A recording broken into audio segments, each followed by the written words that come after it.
Hola, ¿qué tal? Are you ready for the most complete guide on the IRP for the A-level Spanish speaking exam?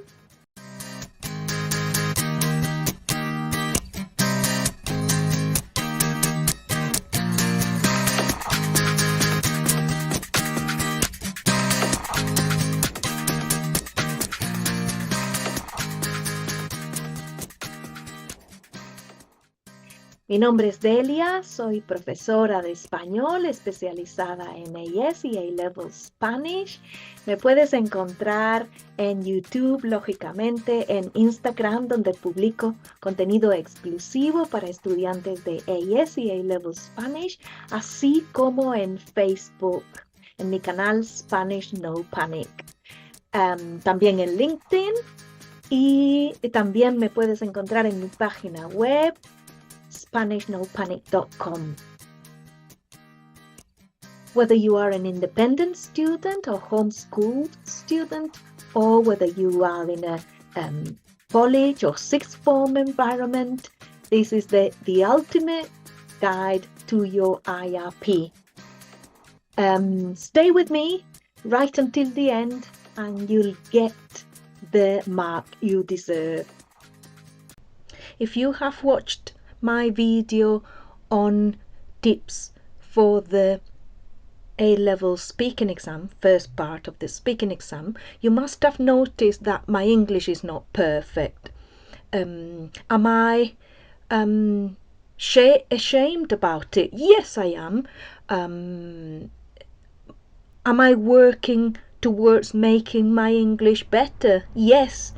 What I'm trying to say is your English doesn't have to be perfect. There is communication. You understood the tips, hopefully, and you understood my ideas. So that's what matters.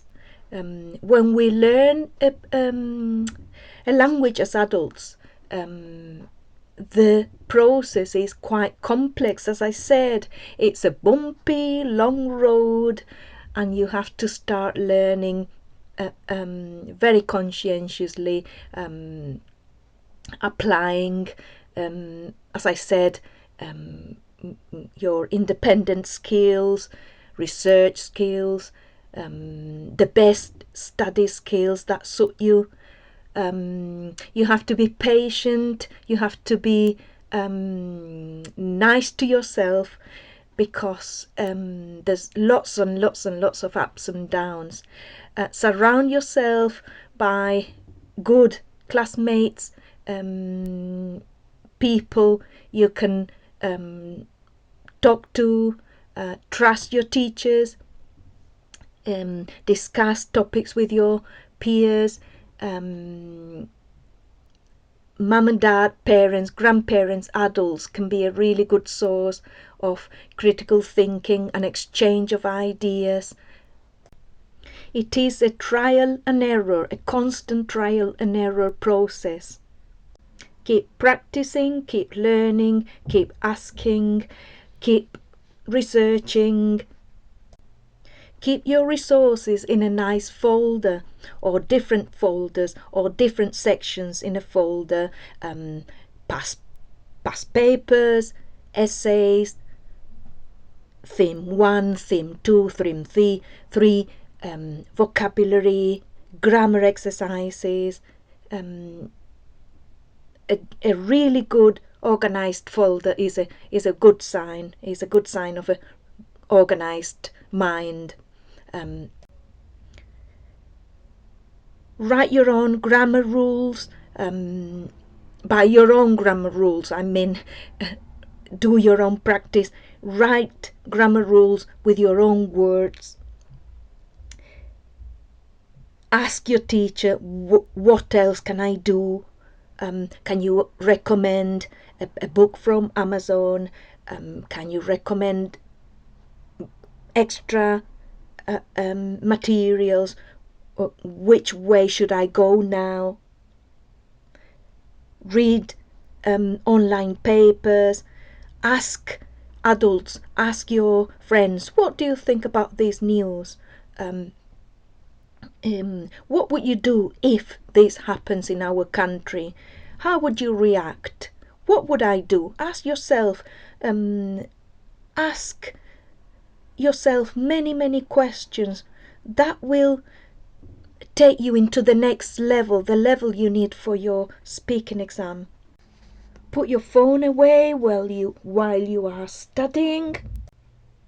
Use as many sources as possible to expand your vocabulary, your knowledge about a topic. Update the information. If your book says a protest took place in 2011, just see what happened afterwards, or what other protests have happened, or the outcome of that protest.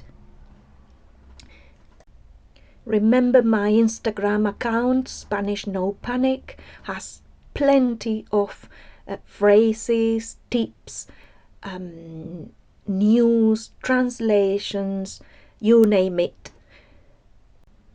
And please go back to the video where I summarize part 1 of your A-level speaking exam. Part 1 is your photo card or your speaking card.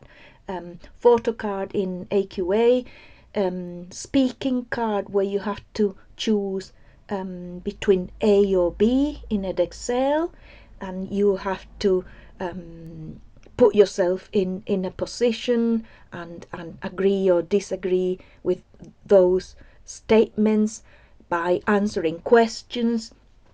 Examiners will push you into a higher band by asking more and more complex questions, or questions that demand more critical thinking, more opinions, your points of view.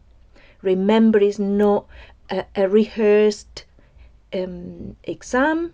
It is a natural, spontaneous conversation, fluent, with coherent ideas, clear ideas.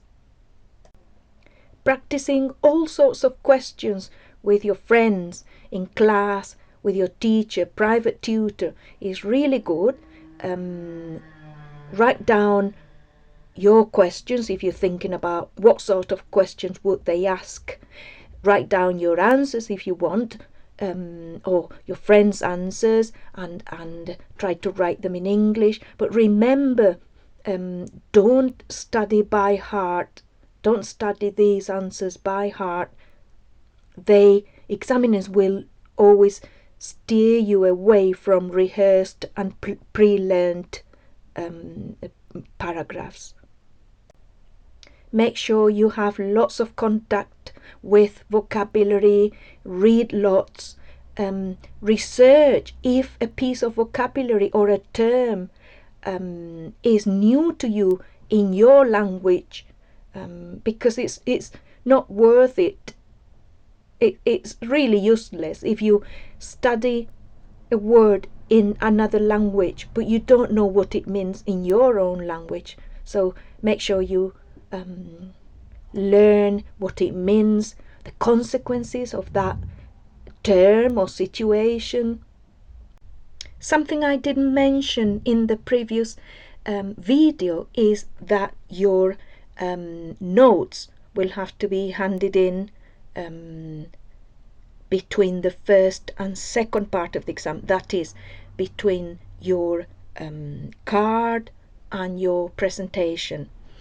The IRP, a copy of your candidate record form, or RP3 in the case of Edexcel, will be given to you when you sit down, when you go into the room, or at the beginning of part 2. If you are given the candidate record form at the beginning of the exam, when you prepare your card, don't do anything with it, just leave it on the desk. Some centres will provide you with a timer as soon as you sit down and start preparing your card. Some others will not.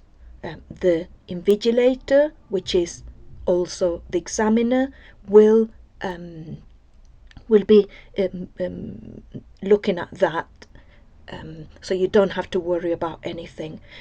Quite likely you'll have a timer in front of you while you prepare your card. Remember, it's 5 minutes. But quite likely you won't have a timer when you say your presentation and while you discuss the presentation or the IRP, or while you do the card in the first part. This is supposed to be like that, so that you don't get too stressed about time, but you just have to worry about understanding the examiner and answering the questions. It would be ideal if you ask your 2 questions in between the examiner's questions, whenever you feel like it is a good moment or whenever you want to. Don't feel disappointed. Don't feel that the exam is going badly. If the examiner says sí, no, when they reply, and they return the question to you, ¿y tú qué piensas? Because it's not their time to shine. It's not their time. It's not the speaking exam, is it? It's yours. So you are expected to be the one speaking. Remember, if you haven't asked your 2 questions, they'll invite you to ask at the end. ¿Tienes una pregunta para mí? ¿Tienes otra pregunta para mí? The 2 questions would be within the 5-6 minutes to get all the marks, to get to be able to reach the higher band. Many students have the wrong idea that the discussion about the card and the discussion about the IRP are a mere delivery of factual details, and it's not. It is not. Examiners have to ask you questions so that you know how to use the facts you have studied, not really numbers and statistics and facts. So remember, before going into your IRP in detail, your photocard discussion has started. They've started by saying has elegido la tarjeta ta. You have discussed the card, maximum 6 minutes. You've been asked questions. In between the questions on the card, you've summarized for the first question. You've given your reaction plus a summary of interesting details on the card. You've asked your 2 questions, and then time is up, and the examiner will say something like, gracias, vamos con tu proyecto que se titula blah blah blah. Don't waste your time giving your title. That's if they ask your title, that's going to be outside the 2-minute presentation. You will have your candidate record form in front of you, a copy of that in front of you. You'll give your presentation. At 2 minutes on the dot, they'll stop the recording, they'll stop you. It's important to rehearse. I'll give you a few tips later on so that you can give everything you want to say in the 2 minutes. Remember, in the case of Edexcel, you have to say what findings you have about 2 sources. In the case of AQA, it's a 2-minute presentation. I'll tell you about it later on, leaving some breadcrumbs for the examiner to pick later during the discussion. Then the the 2 minutes have gone, the discussion starts, up to 10 minutes maximum, and when you both finish the discussion, they'll say something like, hemos terminado, end of recording. They'll stop the recording and you'll be happy to go. Before we go to the IRP and explain it with more detail, can I remind you, can you subscribe, can you like, can you comment if you have any questions or comments underneath the video?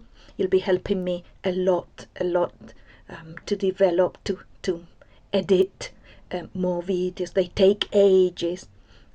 There's no ChatGPT or artificial intelligence involved unless I've used a few pictures, but it's all coming from trainings, studying, reading, teaching.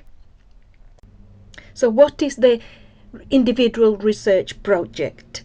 It is the part of A-level Spanish and other modern languages that expects you to research and read about a topic you like, that is present in the Hispanic countries or Spanish-speaking countries or Spain. Teachers can do some things to help you. They cannot do some other things, so pay attention to that, because that's important, so that everybody faces the exam in the same conditions. So let's say you like criminology, you are going to study criminology at university, or you like politics, or you like sociology. Is there anything in the Spanish speaking world having to do with the things you like? If you go for really controversial topics, something that will teach the examiner, something that will interest the examiner, is going to be much better. How do you start researching for your IRP? In the first weeks, copying and pasting information related to your topic is not the time to structure, to write headlines. You can if you want, but it's not necessary, because the main phases, the main steps, the first steps of your research are the ones that are going to give you more ideas. You're going to open more doors. So it's just researching, taking screenshots, making notes, copying and pasting on a Word document maybe. Don't forget and copy links, because you'll need them later on to fill in your candidate record form. What sources can you use? Everything. The best idea is to use them in Spanish. If you research in English, it's not so advisable. But anything really, films, magazines, statistics, YouTube, podcasts, documentaries, articles, news, talking to people, everything. To organize your ideas, in the first steps would be nice to use like color sheets or post-it notes on the wall. That is a good idea. Okay, I'm learning that the origin of the problem is so and so, so it's going to be blue. Then the development of this problem, of this theme, is blah blah. I'm going to use yellow, etc. So choose a topic. It can be a broad topic at the beginning. Ask your teacher if it is okay. Check if your topic is rooted in the target language society, culture, etc. Ask yourself, does the topic allow me to develop interesting information, analysis, ideas and opinions? So they'll be key questions when you choose your topic. At the beginning, as I said, you'll be researching, reading and reading and reading, copying and pasting. You can write long chunks of texts, collecting all your ideas. You can extract your ideas coming from what you've written, the main ideas. You can highlight, underline the main findings coming from what you've written. You can print them off and underline, highlight. You can use a variety of sources. Go to the library as well. It's always good to go to your library. Also online sources as well. As you research along, make sure you can analyze and summarize your findings. Move away from factual, descriptive information. Move towards an analytical approach.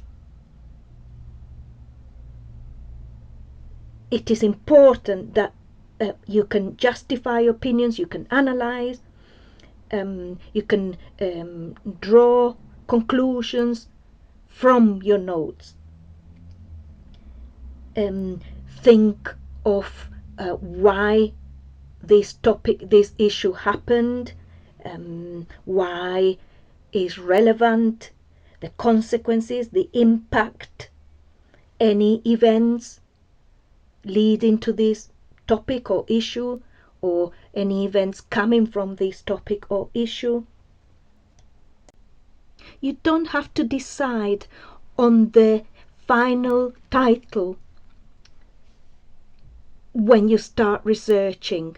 The only thing you know is that you're going to research that topic, that you're interested, that it can be lots and lots of things to say from the analytical point of view. Maybe you don't know the final title. Your teacher will help you with that, and you will come with a good title. It is advised that the title is like a question. The title usually comes at the end when you're going to fill in your candidate record form. Make sure that your topic is rooted in the target society, and it allows you to develop analysis, ideas, opinions.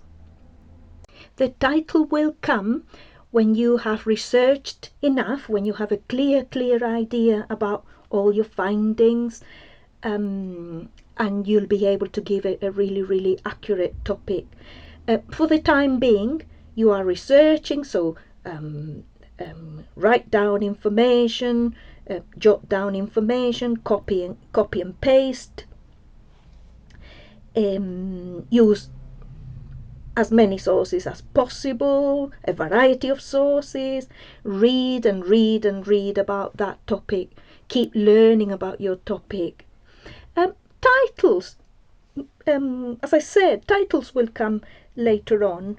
Your title will make sense, but some of the titles you could be using: to what extent are women equal citizens in Spanish society?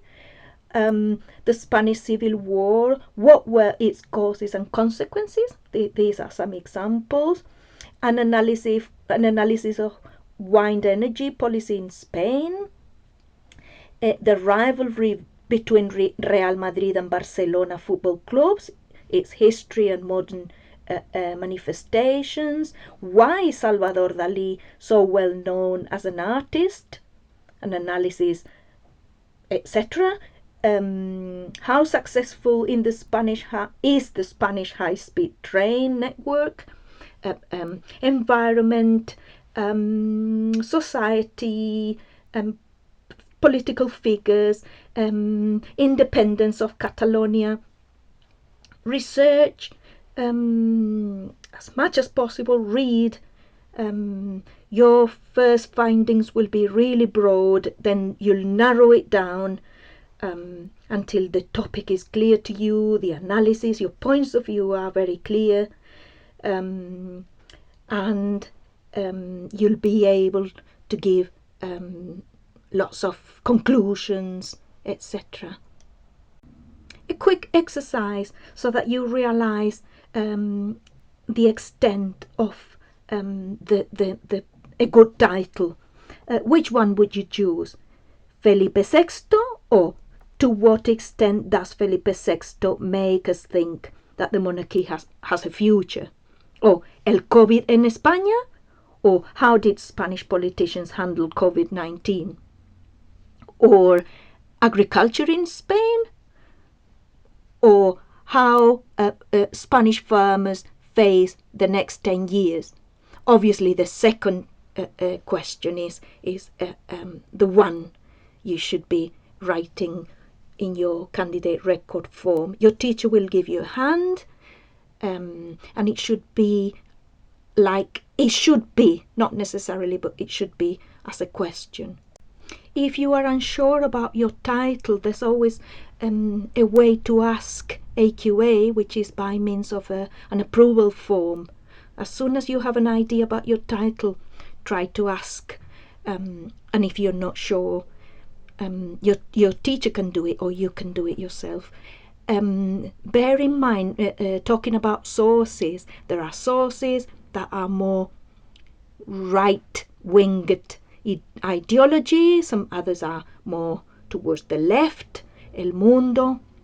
The objective are de derecha, El País, Público, El Diario, are periódicos de izquierdas. That's if you read them online, if you check them online, or if you read something coming from Google.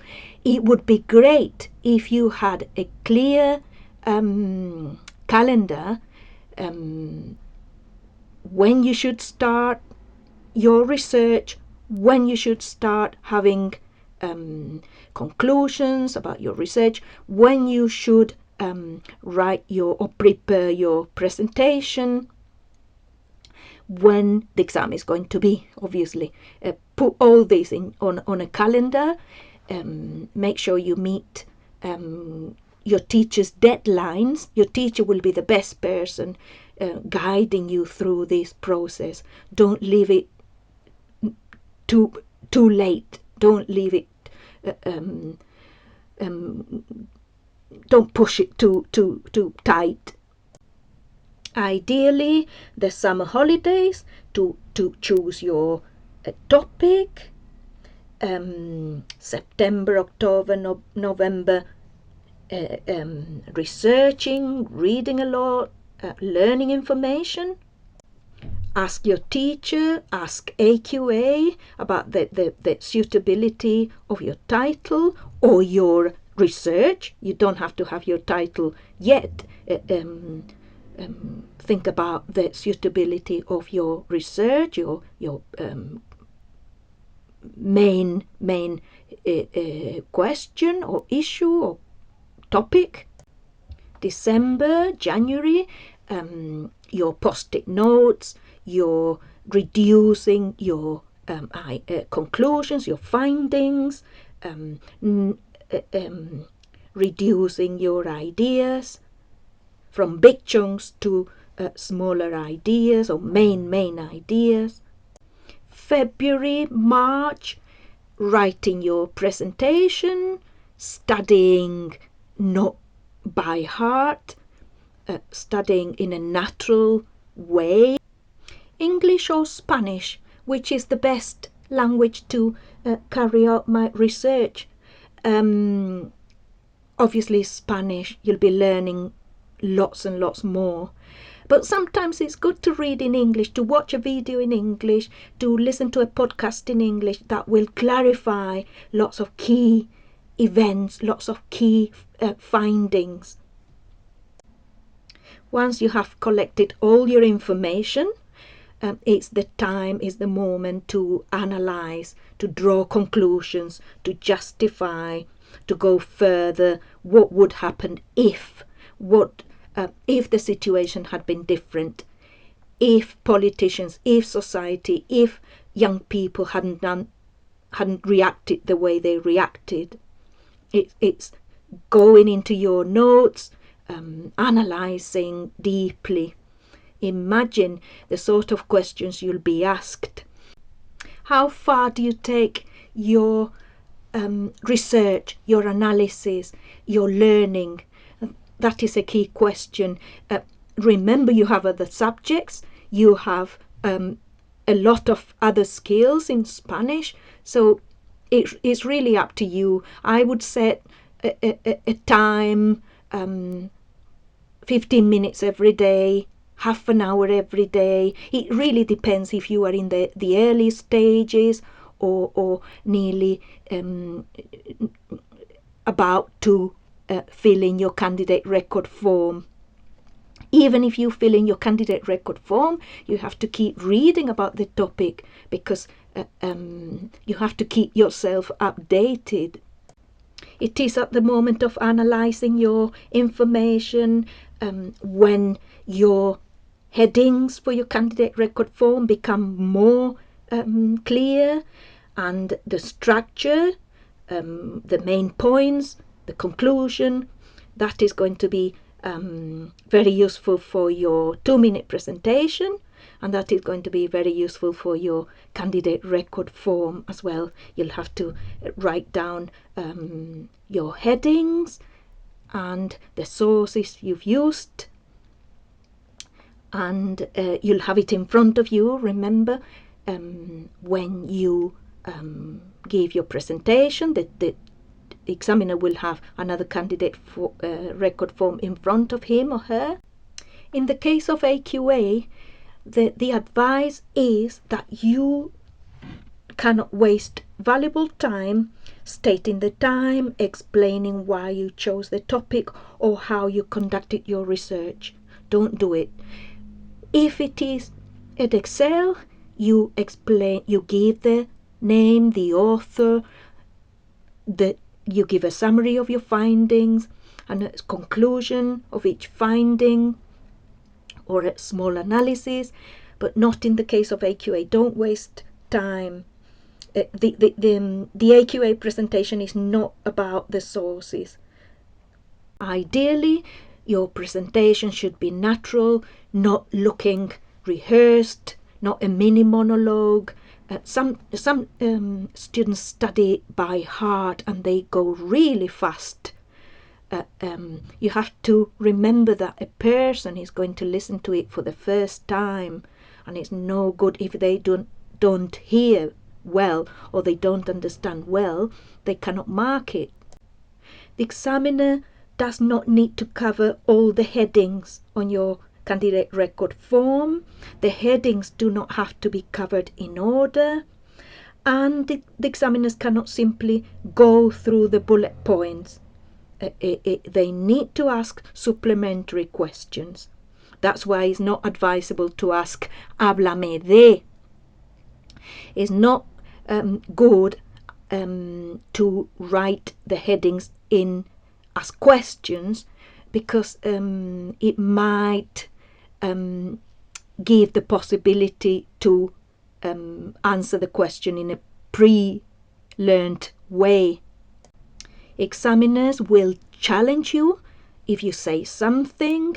They will ask follow-up questions. It's not a set of questions and a set of answers. It's a conversation. I'm repeating it again. And you are expected to give as much information as possible, conclusions, points of view related to that. Every single student gets nervous. Don't focus on that. Carry on. It will go away. What questions might you be asked? ¿Qué quieres decir con esta afirmación? ¿Cómo te sientes al respecto? Por ejemplo, ¿qué dirías si yo dijera? ¿Qué evidencia tienes de eso? ¿Qué habrías hecho tú? ¿Por qué bla bla actuó de esa manera? ¿Cómo interpretas el hecho de que... ¿Crees que realmente fue verdad? Hay gente que piensa... ¿Y tú? ¿Cómo lo ves? ¿Qué impacto tuvo esto en ese caso? ¿Qué habrías hecho tú? ¿Ha cambiado tu visión del tema después de investigarlo? ¿Por qué dices eso? ¿A qué conclusión podemos llegar? Si te dijera que... ¿Tata? ¿Qué me dirías? ¿Qué diferencias hay entre tata y tata? ¿Qué ventajas, qué desventajas hay? Has dicho que... bla, bla, bla. ¿Puedes explicarlo un poco más? ¿Adultos y jóvenes tienen la misma opinión al respecto? ¿Cómo has llegado a esas conclusiones? The examiner will avoid using why have you chosen this topic, what can you tell me about, because it gives the possibility to regurgitate the information, and that's not the point. Let's go with the mark scheme.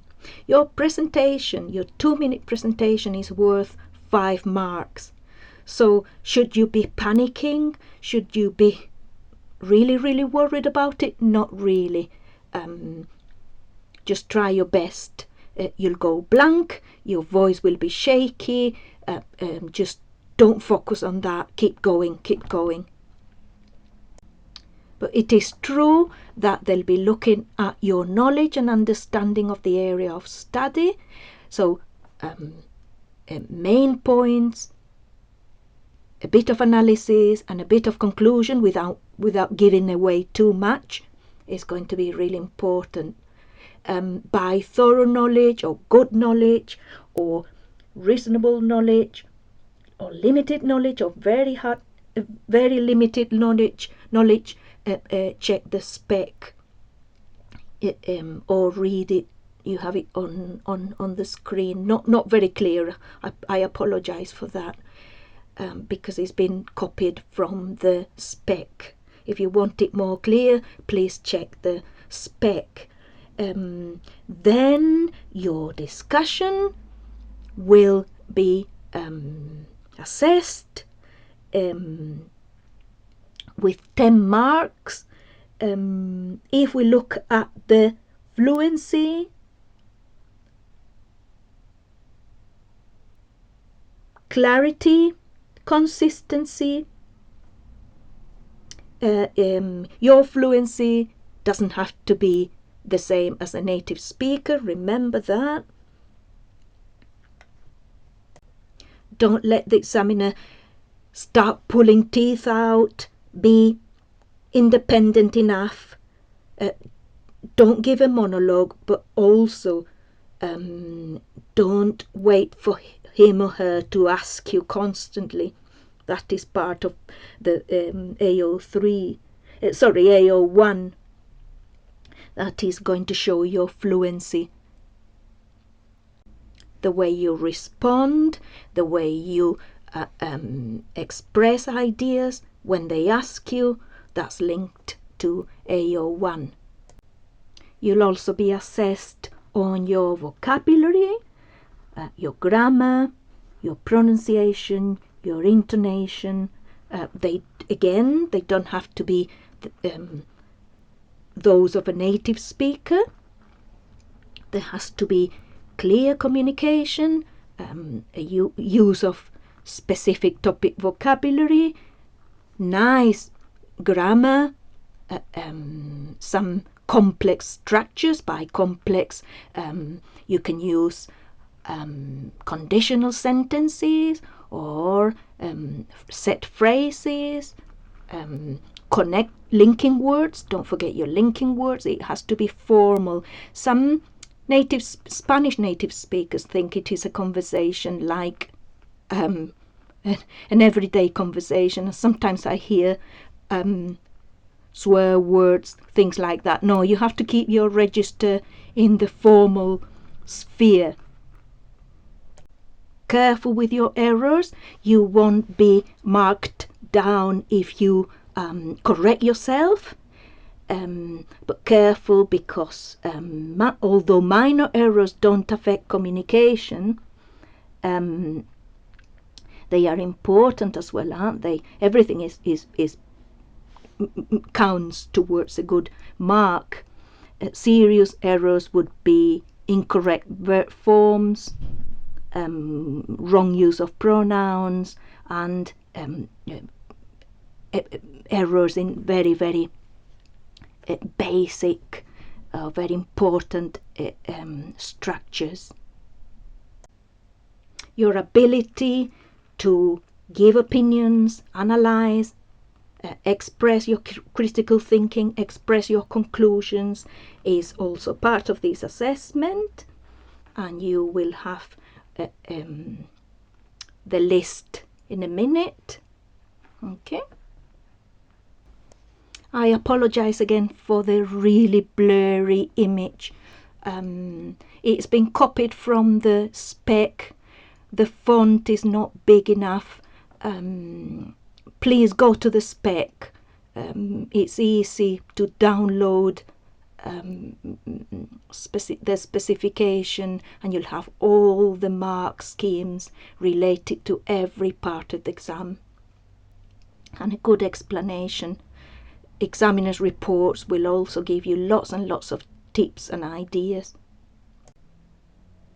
Your AQA, remember, candidate record form looks like this. Please check other exam boards. They are similar, but please make sure you use the right one. You have a few things to fill in, to sign. Your teacher signs and dates the form.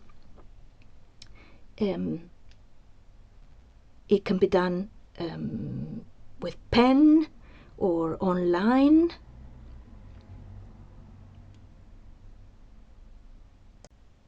It must be sent off to the exams officer 2 weeks before the exam. An AQA should have a copy as well. The form will be stored in the exams officer's office, and you'll be given this form at the beginning of the speaking exam when you prepare your card, or in between the discussion of your card and your presentation, at the beginning of your presentation. If you're given the card when you have to prepare if you're given the form, the candidate record form, when you have to prepare your card, don't look at it, don't make any notes. Can the candidate record form or the CP3, can it be changed after being sent off? No, I'm afraid not. You've had enough time to collect all your ideas, to decide on your headings, so no, it cannot be changed.